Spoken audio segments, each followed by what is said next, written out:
no necesita ratificar los excesos que ya tiene psicológicamente el ser latinoamericano. Es muy curioso. Necesitamos controlar, que nos controlen o autocontrolar, trabajar, no sé qué. Bien. Entonces, bueno, ahí hace una revisión ahí de la literatura hispanoamericana del 19, ¿no? Pero hay algo más interesante ahí abajo. Incluso las payadas, porque recuerden que el final del Martín Fierro es la payada, ¿no? Entre Martín Fierro, Cruz, el hijo del negro, la payada, ¿no? ¿Recuerdan que es una cosa sí, el negro y Martín Fierro? Él habla de estas payadas, la literatura popular gaucheca son características de las payadas de contrapunto, lo del negro con lo del hermano del moreno, ¿recuerdan? Vamos a hablar de la muerte, vamos a hablar de la luna, un contrapunteo, ¿no? Dice, torneos de arrogancia en los cuales los cantores se trucan y retrucan con el objeto de vencerse a donosidades y hasta insolencias, en versos que se improvisan cantando la guitarra, como los trovadores medievales en sus concursos al son de mandolina. Pero jamás se presenta una Santa Isabel que desde el estrado, ¿no? Una especie de reina, una persona superior desde el estrado, elevando la emulación de las musas, otorgue con su mano hierática al vencedor, ya Wolfram, ya Tannhäuser, una corona de laurel. Bajo el alero de la cabaña criolla decide la victoria, eso es un coro de carcajadas. O sea, ¿quiénes son los que están validando? Piensen en Martín Fierro. Martín Fierro con Cruz, con el hermano del negro, ¿no? Discutiendo. ¿Quién está validando la calidad literaria de esos dos individuos? Los otros gauchos. Los otros gauchos. Pero son los que están analfabetos. Entonces, ¿qué pasa? Y es lo que dice, no hay una persona superior, digamos, en ese sentido tenemos que volver a la cultura, al estudio, etcétera, a poder comparar. Eso tiene valor, eso no tiene valor, ¿no? Ninguno. ¿Bien? Ese tipo de cosas canónicas que vienen desde una posición de superioridad intelectual que este hombre propone, obviamente. Y forma parte del pensamiento de Rousseau, ¿está bien? Del pensamiento de Rousseau. Eso no se adquiere al nacer ni por ósmosis, eso se adquiere trabajando, estudiando, leyendo. ¿Está bien? Y esa inteligencia superior, cuando es educada a través de la modestia y la alegría y el trabajo, eso es lo que él está estableciendo aquí. Dice, por lo menos en la época medieval, cuando los trovadores cantaban a la reina, era Isabel la católica, ¿no? Que dice, ese trovador es bueno. Porque vean cómo dice la cosa, dice, elevando, cuando alguien así, como un criterio de verdad, artístico, profundo, te valida, ¿qué es lo que ocurre? Eleva la emulación de las musas. ¿Me expliqué? Es decir, te haces superior a ti mismo como creador. No es lo mismo tener la aprobación de Jorge Luis Borges que tener la aprobación de Juanito Pérez. No es lo mismo. Obviamente, la de Borges, cuando es hecho honestamente, eleva tu propia creatividad. Mientras que esta de Juanito Pérez allí, el coro de gauchos ahí, eso no, cualquier cosa que digan va a estar bien, porque ellos no tienen capacidad para validar aquello. Les podrá gustar o no, pero no validar desde el punto de vista artístico. Y eso es interesante. Elevando la emulación de las musas. Porque la idea de emulación es muy importante. Emular, y ahí cuando habla de Estados Unidos habla de eso también, emularse. Así es como se logra el progreso. ¿Vale? Yo te emulo, tú me emulas. Tú produces 20 camisas, yo produzco 30 camisas. Entonces, emular. La idea del progreso está relacionada con esa cosa capitalista, ¿no? De la emulación, por supuesto. Pero él la lleva ahora al plano de la cultura. ¿Bien? Si la reina Isabel no validó mi texto, es que estaba mal. Voy a emularme a mí mismo y mi próximo texto me voy a superar. ¿Me explico?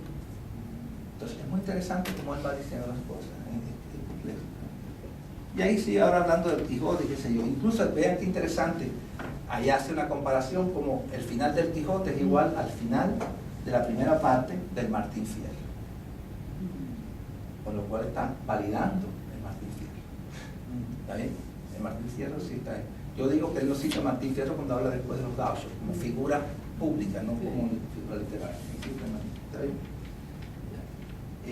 Pero bueno, cuando él habla de Rogan, vamos a volver para terminar eso de la página 208, ya se ve.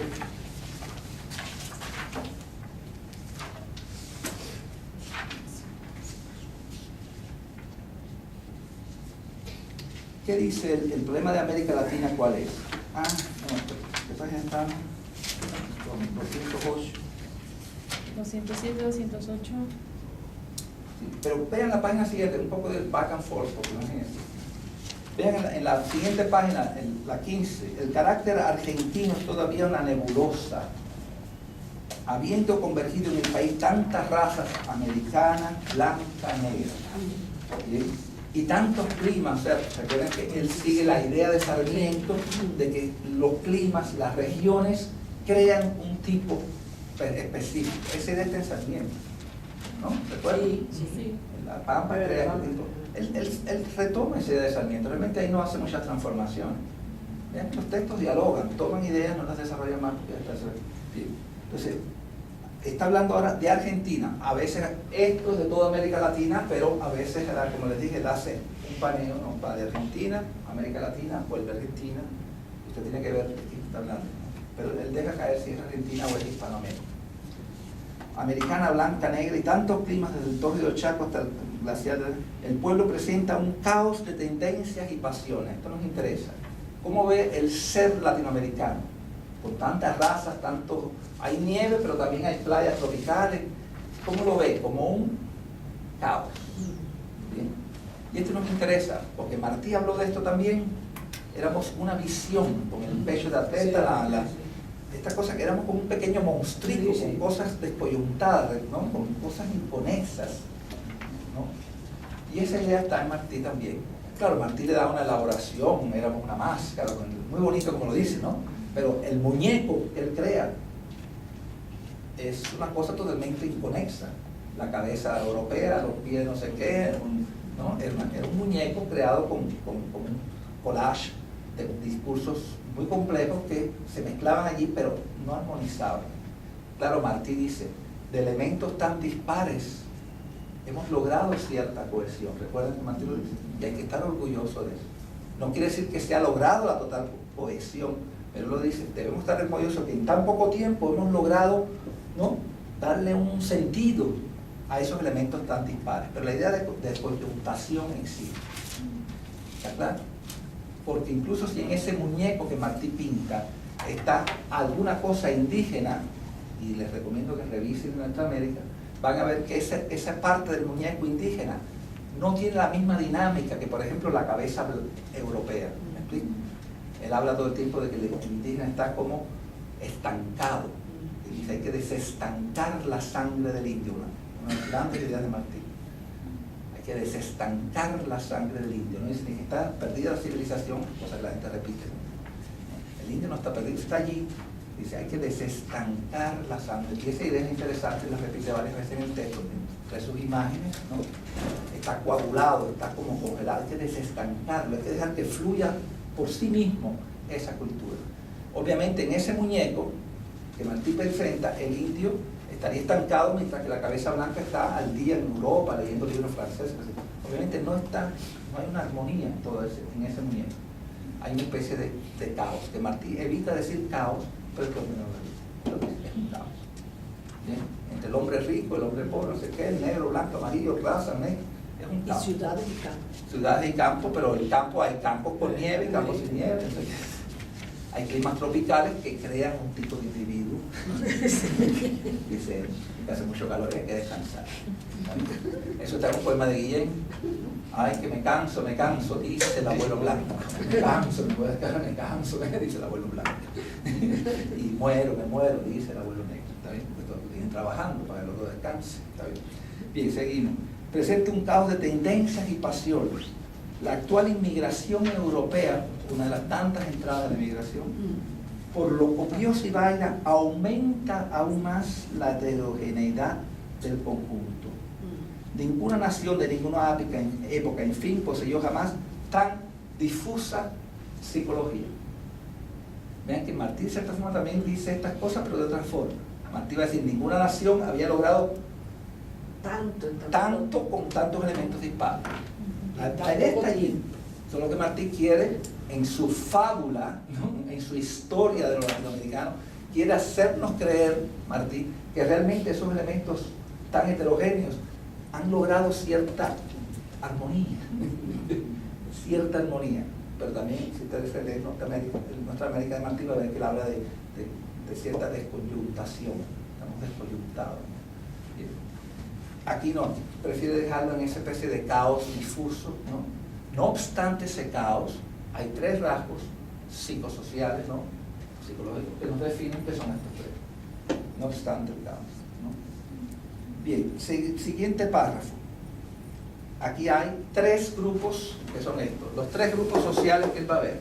Argentina, pero si usted lee esto, quizás va a ver que en otros países latinoamericanos más o menos esa misma idea ocurre también. ¿Cuál es el primer grupo?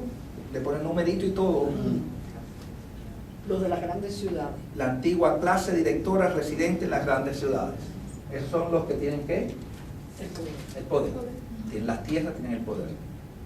Bien, y son los que ya Bello atacó, que dijo, esta gente por suerte han tenido tierra, por fortuna, pero no son una clase productiva.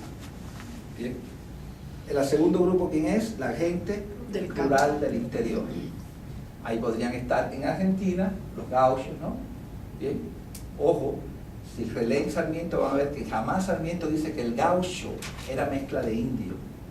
Es un andaluz que se ha perdido por las pampas, dice Sarmiento.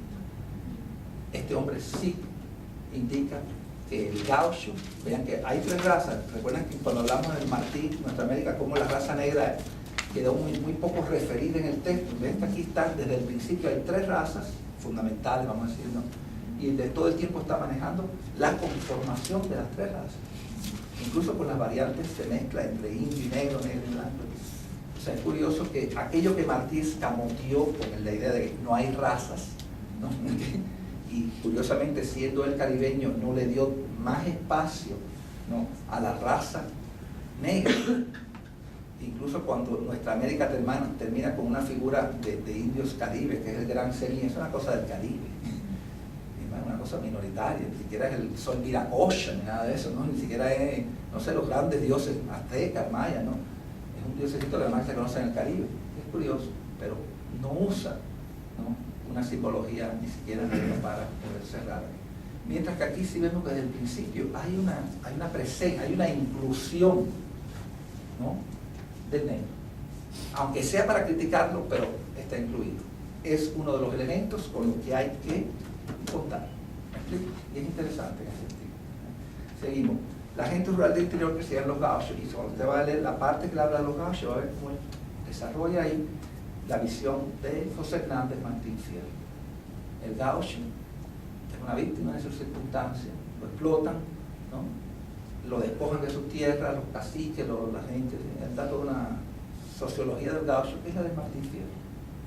Si no le pregunta, ahí está el gaucho. Bien, entonces la gente rural del interior. Y tercera, ¿cuál es? Tercer grupo humano que él ve aquí. Los inmigrantes. No sé, esta es la gente del interior, o sea, la gente del campo. Bien, y los inmigrantes. ¿Y dónde se instalan los inmigrantes? En el litoral, dice. Ya había dicho Sarmiento, en Facundo. ¿Dónde quieren meter Sarmiento los inmigrantes? ¿Recuerdan? El río La Plata. Él iba a todo lo largo del litoral del río, por supuesto. Iba a crear ciudades para que los inmigrantes estuvieran allí y fomentaran el proyecto. Es eso, es el proyecto de Sarmiento llevado a cabo. ¿Está bien? Solo que este hombre habla más sobre los inmigrantes, cosas que Sarmiento no dice. Para Sarmiento este era un grupo que iba a enriquecer el país, ¿no? Étnicamente, pero, o sea, racialmente, pero también culturalmente, en fin. Pero nunca los vio como que iban a desplazar a los otros grupos nacionales. ¿Me explico? Por lo menos yo no siento que, bueno, todavía no habían llegado, él los va a traer. Estaban llegando, pero de poquito. Pero aquí ya es 20, 30 años después, no, 50 años después de Sarmiento. Obviamente parece que la presencia de inmigrantes ya es una realidad numérica, o sea, cuantitativa, y él está proponiéndola también como cualitativa. ¿Me explico? No son simplemente que 1000 ingleses, franceses, es que esta gente está trayendo una cualidad diferente al ser argentino. Y eso es muy interesante. Seguimos.